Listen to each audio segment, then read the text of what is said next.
Software teachers, केवल 2 ही आदमी ऐसे हैं जो आपकी प्रोग्रेस पर खुश होते हैं। एक आपके अध्यापक, दूसरी आपकी पेरेंट्स। जो अध्यापक ने पढ़ाया, यदि आपने उसका अच्छे से अध्ययन किया तो आप जरूर सफल होंगे, इसमें कोई संदेह नहीं है। बी हेल्पिंग हैंड, हमें एक दूसरे की सहायता करनी चाहिए। यदि कोई व्यक्ति बीमार है, उसकी सहायता करनी चाहिए। कोई आपका साथी है, उसकी हमें सहायता करनी चाहिए। अगला पॉइंट है follow rules of the road, सड़क के नियमों का पालन करना चाहिए। सड़क पर जब तक लाइसेंस आपके पास नहीं है, आपको कोई व्हीकल नहीं चलाना चाहिए। जो 2 व्हीलर है उसमें 2 से ज्यादा नहीं बैठ सकते, उसमें हेलमेट पहनना चाहिए।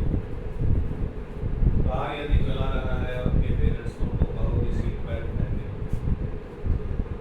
सड़क के नियमों का पालन करना। पैट्रियटिज्म है कि हमें देशभक्ति की हमारे अंदर भावना होनी चाहिए। हमें अपने देश के प्रति, अपने संविधान के प्रति सजग और सच्ची निष्ठा होनी चाहिए।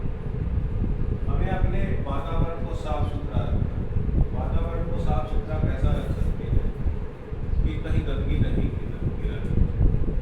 कूड़ा है, कूड़ेदान के अंदर डालना। गीला कचरा, सूखा कचरा जैसे जो निर्धारित है उसी तरह डालना चाहिए। ऐसे नहीं कि गली में आपने डाल दिया, ये काम आप लोगों ने नहीं करना।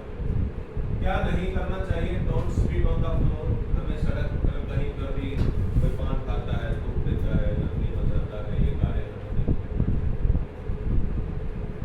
प्लास्टिक का यूज नहीं करना, मेटल का यूज करना है। प्लास्टिक रिसाइकिल नहीं होता।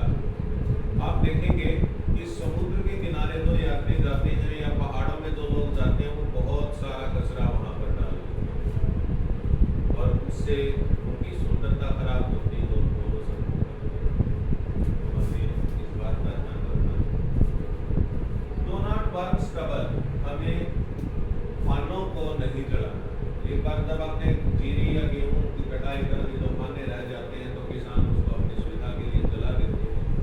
ये भूमि की उपजाऊ शक्ति को भी कम करता है और वातावरण में पोल्यूशन करता है। आपने देखा होगा दिवाली के आसपास जब जीरी कटती है तो सारा धुआं हो जाता है, धुएं में सांस लेना मुश्किल हो जाता है। जो वृद्ध व्यक्ति है उनके लिए बड़ा मुश्किल हो जाता है, जीना मुश्किल हो जाता है। Do not drink and drive, हमें न शराब पीनी है और अगर किसी ने किसी कारणवश पी रखी है तो उसको ड्राइव नहीं